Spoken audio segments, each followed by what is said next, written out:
All right, so first time for this fall slash summer.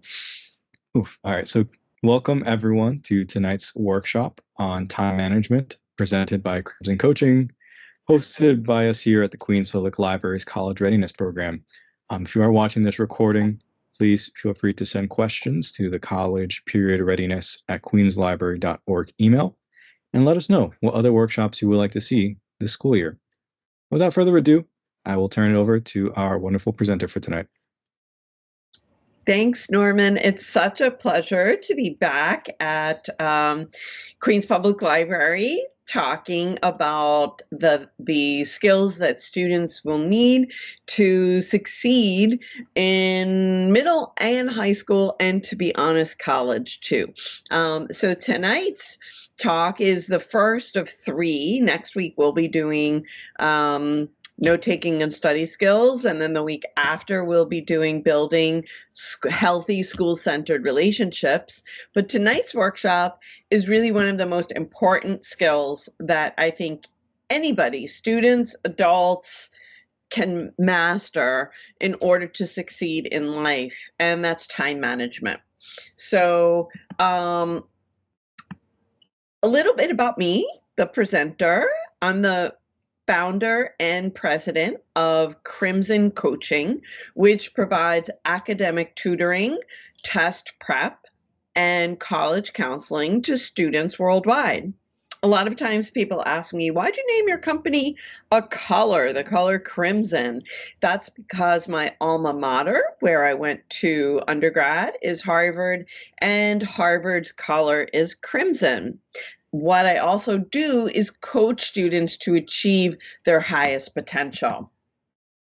And today's agenda, if you're watching this, you're watching it pre-recorded. So unfortunately, I can't answer your questions in real time, but Norman just gave you one email that you can email your questions to. I'm also happy to take your questions. My website there, it will be down on the bottom of the screen, so you can always go to the contact page there and just shoot me a question and I'll be happy to answer it. So the doctor in Dr. P comes from a PhD in history. And as a historian, I like to be really transparent and share with you what my sources are for every workshop that I give. So the first one is personal. I was pretty good at time management.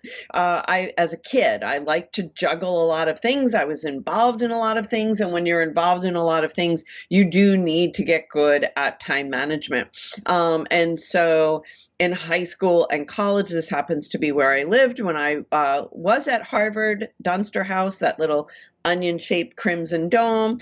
I'll be sharing with you some of my personal tips and tricks. But also professionally, I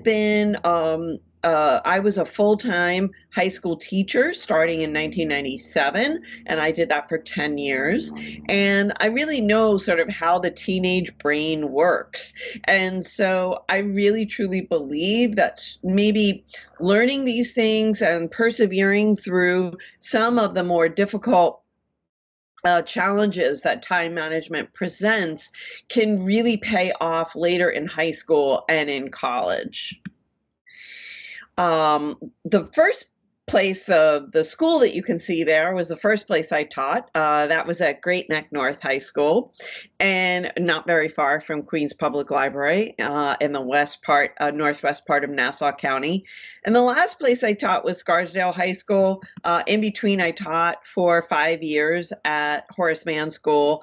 And at all of these places, I always help students with time management. And I realized that it was probably the number one thing that did prevent students from getting, some students, not all, but some students from getting the grades that they hoped to get. As the head coach of Crimson Coaching, I've also been teaching these skills to students one-on-one, as well as in small group classes since I founded Crimson Coaching in 2014. Some of my students have gone on to places like Princeton and Stanford, as well as my own alma mater, Harvard, where, of course, they took these skills with them and juggled very busy schedules. And then finally, my last source is keeping up with the latest research in adolescent education and college admissions. Because let's face it, the reason most students want to get good grades and need to master time management is so they get into the college that they want to get into. It would be great if everybody just loved learning as much as, for instance, I did. I was a bit of a dork in school, but I get that that is not the case. Not everybody loves school. But if your motivation is at least getting into the best college that you can get into, hopefully by things as outlined in Jeffrey Salingo's book, as well as Ron Lieber's book, hopefully that will give you the incentive to master some of these time management tips. Lastly, increasingly since the pandemic, I have been learning a lot about neuroscience through the Huberman Lab podcast, hosted by this Andrew Huberman, who's a professor of neurobiology at Stanford School of Medicine.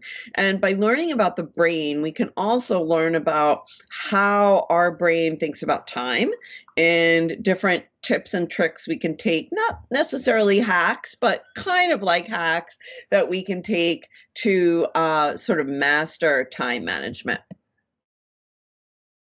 So the first thing that I always do when I start this workshop in person, and you might use the pause button if you're watching this recorded, is to take a little piece of paper or an index card and write down your goals.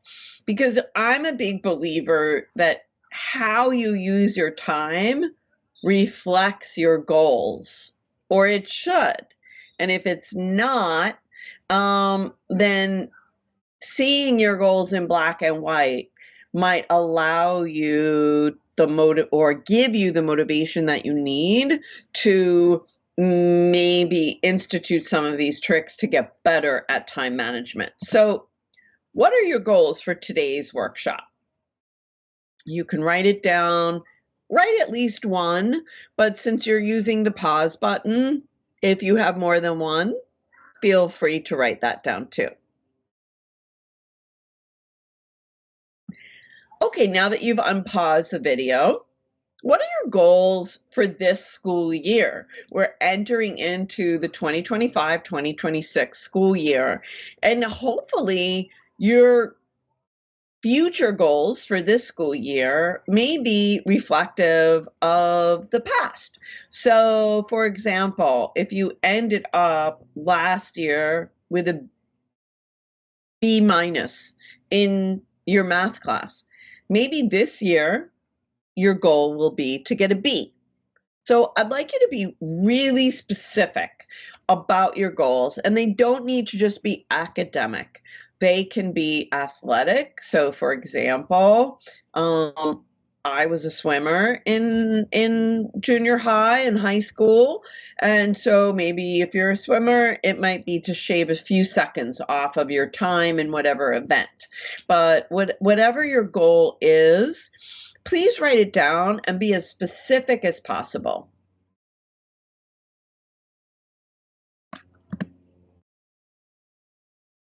Unpausing again.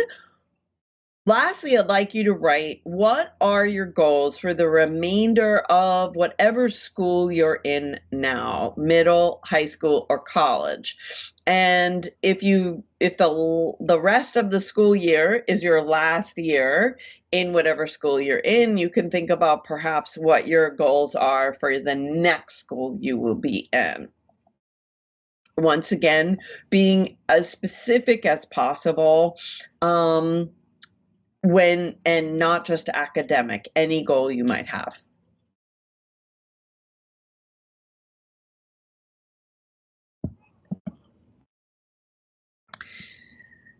So unpausing again your video, I'd like to share this quote from the Roman writer Plutarch, who wrote, "The whole of life is but a moment of time. It's our duty, therefore, not to misuse it." And I know sometimes that when you're going through school, it can seem like the days are dragging along, but really it goes by so quickly. And if you're not really conscious about how you're using your time, you may tend to squander it. Okay. So next to or below each of those goals that you write, it's going to be really important for you to think about how you might achieve those goals, because a goal without a plan is really just a dream. And that's really what we're going to talk about for the rest of tonight's session. So it's my contention that you may need to give up certain ways that you are currently spending time in order to achieve the 3 goals that you just wrote down. So for example, if your goal is to go from a B minus to a B, that might require for you to go to extra help when your math teacher offers it once a week or twice a week. Well, those, say, 3 hours of extra help might be 3 hours of a video game that you might need to give up, or some other way that perhaps isn't as productive or useful toward achieving that goal. I'd encourage you to pause the video now and write down ways that you can achieve each of those 3 goals that you just wrote down. And then next to that, other ways that you are currently spending your time that are not going to get you to that goal. And if you really take a look, I think you might see that the hour you spend Snapchatting before bed, or the 5 hours you spend playing Fortnite or Roblox on the weekends, may not be getting you to where you want to go. Once you've done that, you can post your goals somewhere that you'll see them every day. I once had a student, by the way, who painted her goals for her sophomore year in college on a picture, and she put it up in her dorm room. If you're not super crafty, you could take a picture of it and maybe use it as your digital wallpaper. I recommend taking a look at those goals at least once a day, because the steps that I'm going to talk about tonight are a little bit difficult for some people. But if you tie them to the goals that you want to achieve, hopefully it'll make that barrier of getting over the difficulty all worth it in the end. So I'd like to just start by the foundation, right? All of the things that I'm going to talk about tonight are going to be 1,000 times more difficult, if not impossible, if you're not sleeping and resting well, because sleep and rest are really the foundations of mental, physical, and emotional health, and your ability to manage time or to use your executive functioning skills. That's just a fancy sort of psychological / pedagogical speak for using the part of your brain that keeps you organized and that keeps you on track.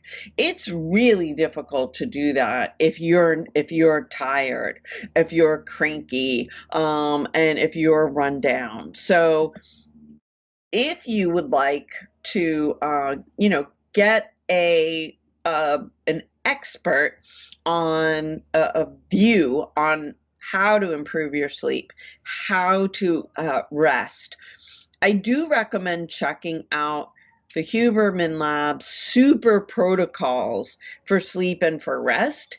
Dr. Huberman has also instituted a series of essentials episodes, which are 30-minute podcasts that distill some of his much longer podcasts of 2 or 3 hours into a half hour, just like down and dirty what you need to know. So I really recommend checking those out in order to get your sleep and rest on track, because without that, everything that I say after this will be, like I say, much more difficult, if not impossible. So let's get down to brass tacks. During the school year, you've got 2 times to think about: time you're in school and time you're out of school. Let's deal with the time you're in school first. So I really advocate using any free periods you might have to maximize the amount and the type of homework that you can accomplish. So what do I mean by that? Well, if your free period is first period and you're not a morning person, as most teenagers are not, then I would recommend doing your easiest subject homework then, okay? You don't really, if you find physics really challenging, don't save your physics homework if it's due fourth period for the morning.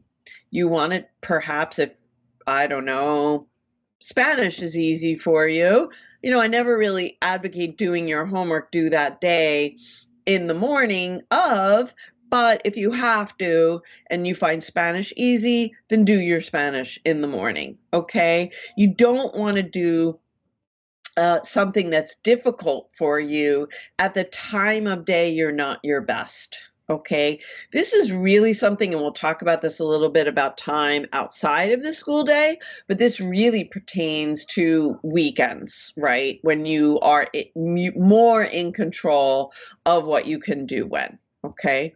I also recommend, let's say time of day doesn't really, let's say you're up and you're alert all day long, and good for you if you are, then I would consider what the length of the assignment. So for example, if your free period is 45 minutes, try to do an assignment that might take you 45 minutes or less, okay? So that you could cross that one off your list.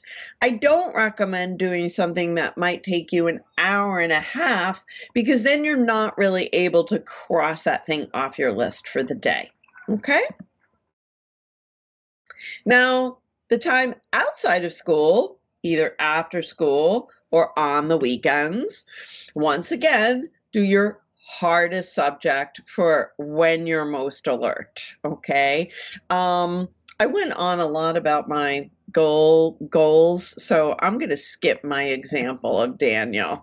But I would say that you can also use downtimes during your extracurricular activities in order to do pretty low-level thinking tasks. And by low-level thinking, I basically mean things that are just memorize this vocab word, memorize this definition of a biology term, okay? Now, I know that this is perhaps not super fun, right? But some extracurricular activities will actually have quite a bit of downtime. For example, I was a swimmer.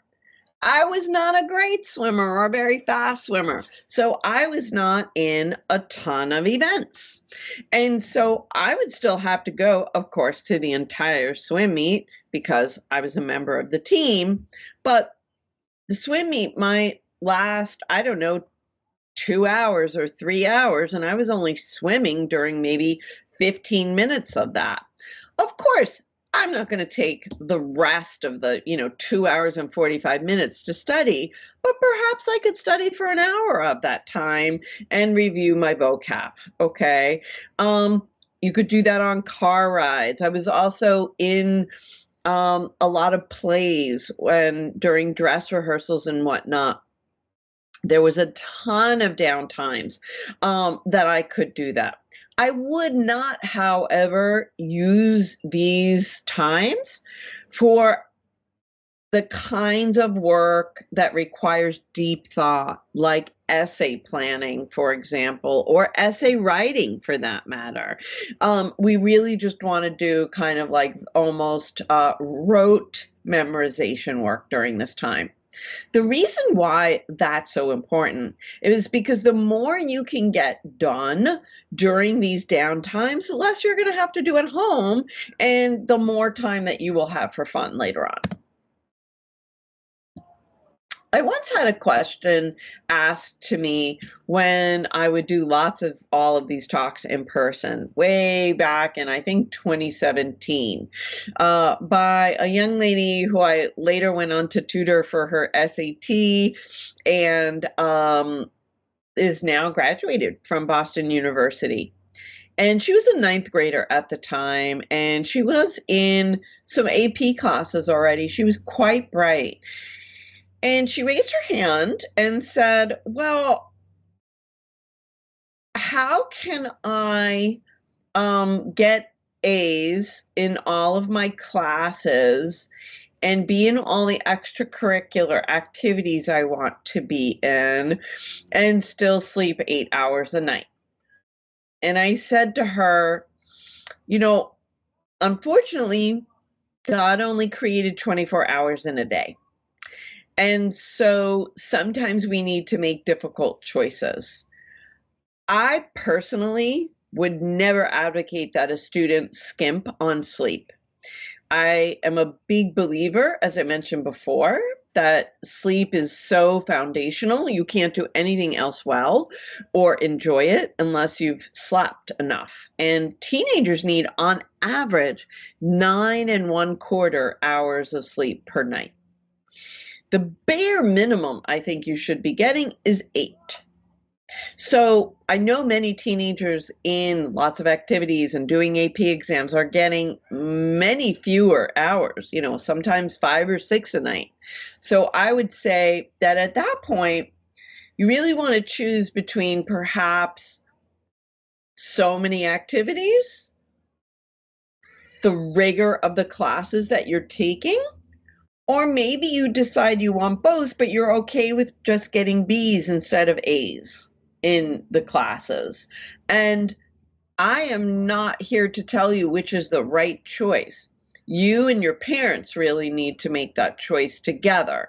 But again, I would keep the sleep as a non-negotiable, and then either the difficulty of the classes, the number of activities, or the level of the grades you get out of those 3, you might have to choose to let one slide. Okay? So let's look at some actual techniques to organize your time and manage that time. There are 2 kinds of assignments that you will get. Some people even get them in middle school, but increasingly you will get them in high school. And they're short-term assignments or longer-term assignments that might be due more than 2 days out, okay, from when they're being assigned. I always believe you should do your short-term assignments first. Let's say, for example, you're on a sports team or you're in the musical and you don't get home until 7 o'clock at night. You've got to eat, maybe shower, so you're not starting your homework until 8 o'clock at night. Well, personally, I think you need to do everything that's due the next day first, and that might be all you can get to, okay? I recommend making a list of all these short-term assignments and cross each one off as you complete each one. I would also say someone in a talk I just gave on Monday asked me, well, should you do the hardest assignment first or the easiest? Assuming everything is due tomorrow, I would do the easiest ones first. And the reason why is because the hardest one will drain your battery in your brain. If your brain is a battery, the most difficult assignment will really drain that down, and it's going to make everything that comes after it more difficult. The easier one, you can probably get out of the way really quickly. So I would do the easiest ones first, okay, and then cross them off as you go. I wouldn't rely on Google Classroom or Moodle or Canvas or whatever your school uses, because not every teacher posts on there. And I also think that if you get too reliant on that, it just becomes more difficult when you get into college, when all of your assignments are not collated into a single place, because your history professor is not, your history assignment is not being put into a single calendar with all your 5 other classes. So if you can get used to doing this now, I would do it now. You may also have some long-term assignments. Long-term assignments can be due 2 days from now or at the end of the school year. It really depends on when, the type of assignment. Generally, when teachers assign longer-term assignments, the farther away they are due, the more time your teacher or professor is expecting you to put into that. So the danger of starting them the night before they're due is that if the teacher gave you a month, they're expecting a month's worth of work. And if you only give them one night's worth of work, you likely won't get a good grade, okay? In addition, trying to cram a month worth of work into a single night means that you're going to get poor sleep that night. Maybe you won't even get any sleep that night. And you may also make yourself and everybody in your household miserable, because oftentimes your parent is getting involved when they really shouldn't be getting involved. And, it's just not a great habit to start. It also leads to stress in your body. And if you continue relying on this method of waiting to the last minute, all of this cortisol, which is a stress hormone, flooding your system, it actually has really negative impacts on your health long term, and may also interfere with your ability to sleep the next night, believe it or not. And so if you have long-term assignments, the first thing that you want to do is try to break it into as many smaller tasks as you can. So the classic that I always give, because I was a history and social studies teacher, is imagine you get a 4-page research paper due in a month.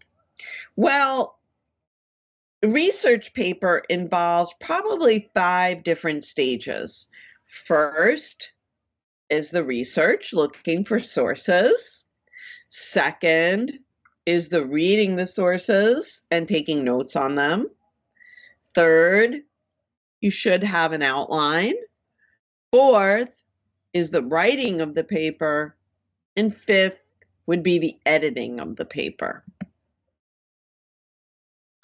You want to estimate then the amount of time and the number of minutes it will take to complete each task, and then double it, because students are notoriously bad at estimating the amount of time it takes to really thoroughly complete a task, especially if that task is something that they don't inherently enjoy.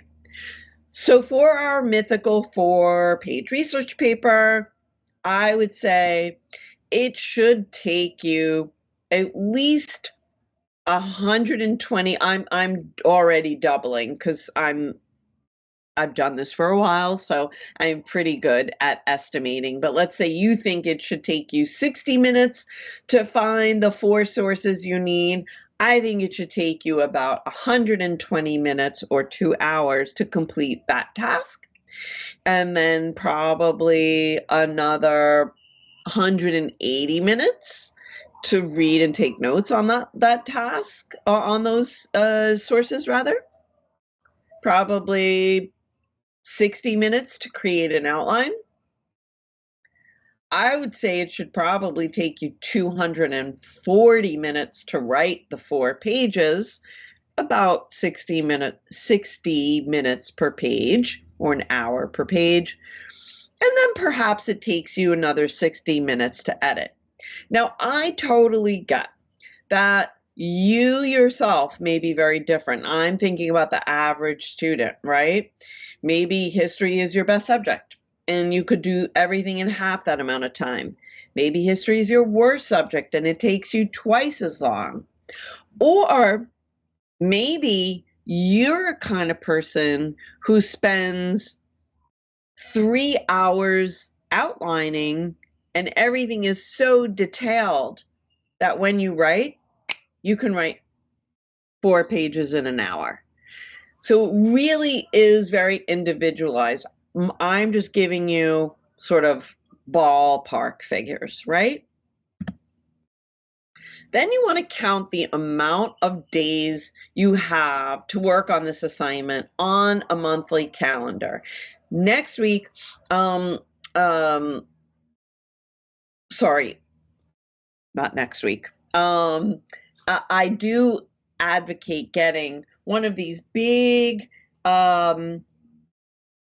monthly calendars at a glance where you can tear off the pages. You can get them at Staples, Office Max, wherever, probably Amazon too. I would hate to see the box that it comes in. They're desk blotters. And I recommend really writing everything that you have to do on that calendar. So if you have soccer practice till 7, you should be writing 4 to 7 soccer practice, right? That's probably not a day that you have available to work on this long-term assignment, because if you get 2 hours of homework every night, you're not eating and showered until 8, you then have another couple of hours of homework. Well, if you're getting up at 6 a.m., you need to probably be in bed by 10 p.m. Okay? So your days might only be Saturday and Sunday. If you're not in any sports this season, you may have every day of the week, and maybe you want to take off on Saturday and Sunday. So whatever it is, you want to count the amount of available days you have to work on this assignment. So let's say in a month, let's say you have 20 days, okay? Or let's say 22 days. See why I just added 2. I'm going to ask, if you have 22 days, I'm going to actually ask that you plan on handing it in 2 days early and give yourself just 20 days. And the reason why is you might get sick. You might have an orthodontist appointment that your mom never told you about, and you actually don't have September 15th to work on it anymore. Anything, you might have to go visit your grandma for her 90th birthday. Whatever it is, stuff happens. So subtract 2 buffer days. And then divide the total number of minutes that it would take to work on all 5 tasks. So I didn't do the math in my head. Let's just say, for sake of easy math, you had 1,000 minutes worth of work and you have 20 minutes 20 days in which to do those 1,000 minutes worth of work, well, you now have 50 minutes per day to do that work. Okay. Now, I realize that this is an imperfect science. I would keep track of how long it actually took you to do these tasks so that you get better at estimating for the next time you have to do a long-term assignment. But I would also write down when you are going to do these 50 minutes worth of work on your calendar, okay? So if it's 20 days and maybe it's 4 weeks every weekday, that's 50 minutes per day. You're going to write it down. And I would literally write, for example, 5 p.m. to 5:50 p.m. Or if your long-term assignments take you until 8 p.m. to do, 8 to 8:50 p.m. and put in research paperwork, okay? If you don't write it on your calendar, it will not get done.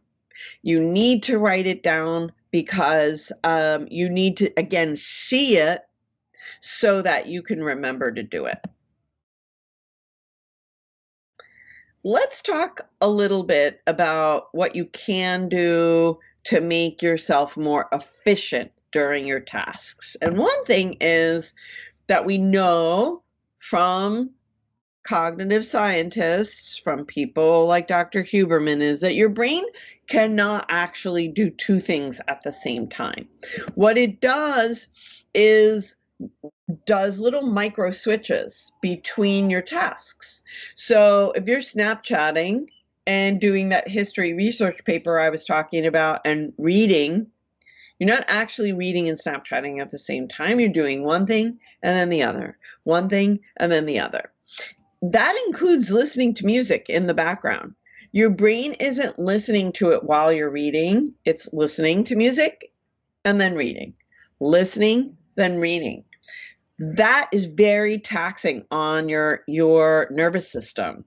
And believe it or not, it is a slight stressor. And so if you want to diminish the stress, the amount of stress you have in your life, and you want to get efficient at doing your homework, and then have time to enjoy listening to music later, do your work without music. If you need to dull the sounds around you, let's say you live in a noisy house or noisy, you're right above the subway stop or whatever it is, white noise is okay. You might also want to try to invest in a pair of noise canceling headphones.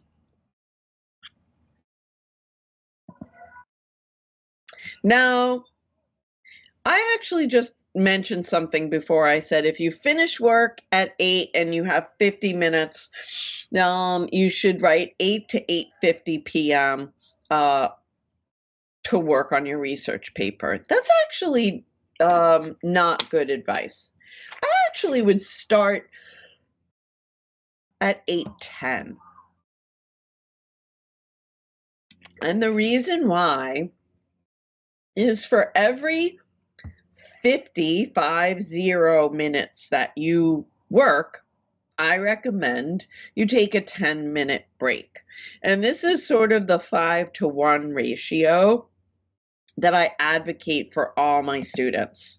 So if you're in middle school right now, I recommend that you build up to working for 25 minutes at a time and then taking a 5-minute period of rest.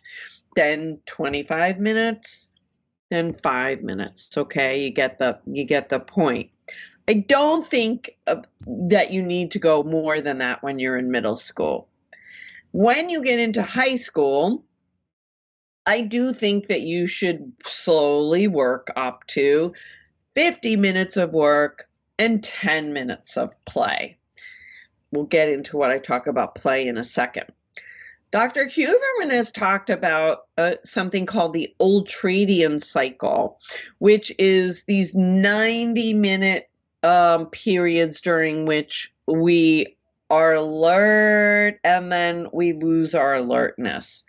If you really wanted to work up to that, certainly you could go 90 minutes of work, and then I guess that might be like 15 minutes of play after that.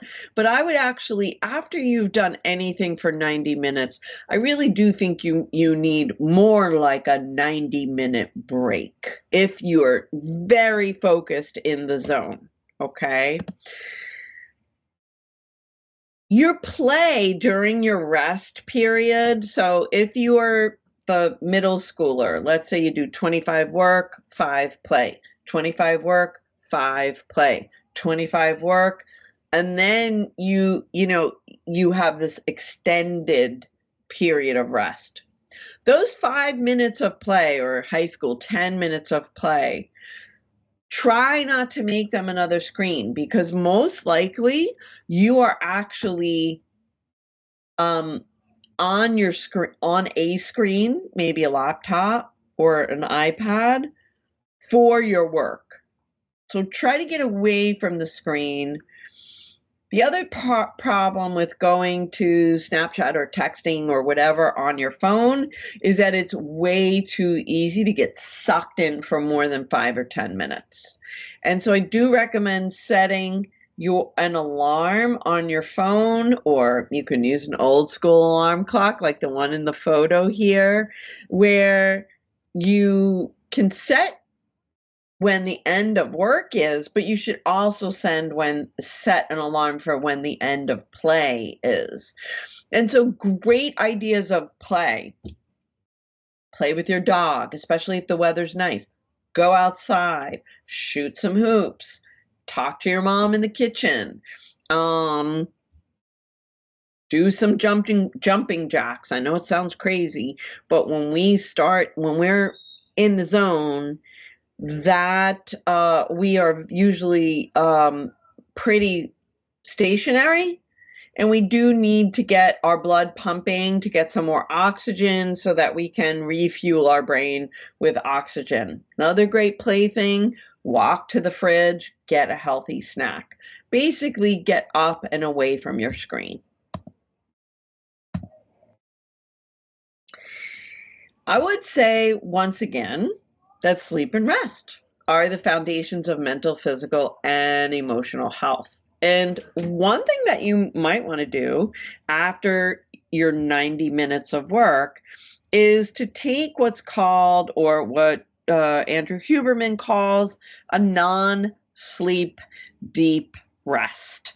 You can put this into YouTube. He's got some. You could, also look up Yoga Nidra, Nidra, on YouTube for some scripts. Basically, they are ways for your brain to get a little rest, for your eyes to get a rest, because your eyes are generally closed, and you're actually listening to someone. It's sort of like meditation, but more like a rest. It really relaxes and gives your brain a rest. And when you are done with the 10, 15, 20-minute, or even a half-hour yoga nidra, it feels often like you've had a nap. You wind up being very refreshed, and then you can go back to, doing your work if you still have something to do. So we're nearing the end of the talk. I just want to kind of give you permission to have fun with time management, to also view it as an experiment. What works for me may not work for you, may not work for your sibling or your classmate. But try to keep track of what does work for you so that you are more mindful about what you need going forward. If you find that something doesn't work, don't give up. Just try a different technique. And then finally, ask for help. Your teachers going into this school year, guidance counselors, even perhaps any type of therapist at the school, all of them are there to help you. And if you're really struggling with time management, I bet they have tips too that might be helpful. So, if you've enjoyed this talk or have any questions and you would like to learn more, if you're a parent and you think I can help your child, or if you're a college student, you think I can help you, please feel free to sign up for a 30-minute consultation with me at crimsoncoaching.com/contact. You can sign up for my monthly free newsletter at crimsoncoaching.com/newsletter. In that, I do send it just once a month. I have a bunch of helpful tips on anything from this coming month will be on 3 things to do to improve your SAT reading writing score. It may be how to write a great college essay. So every month is different. I don't share your email with anybody else, and you can unsubscribe at any time. You can also subscribe to my YouTube at youtube.com/Crimson Coaching to get notified when I upload new videos and talks such as this one. There is a past recording of this one, as well as lots of other things, everything from how to make the most out of your college visit, to how to get a great letter of recommendation, to interviewing like a rock star. And lastly, if you have any questions, please do feel free to reach out to me either through the contact page at crimsoncoaching.com or my email at info@crimsoncoaching.com. And lastly, thank you so much for listening to tonight's talk. Thank you to Norman Delgado Camacho for inviting me to give it, and to Queens Public Library for sponsoring this night's presentation. And best of luck in the 2025-26 school year. Best of luck on time management, and I hope to see you next week for our talk on note-taking and studying effectively. Good night. Great. Thank you so much, Dr. P. Thank you so much, folks, to see me on camera, for joining tonight's talk or watching the recording. If you have any further questions, please, Dr. P has been so generous to share the newsletter, the website, their email. But again, you can reach me, ask for more talks like this at college-readiness@queenslibrary.org. Thank you.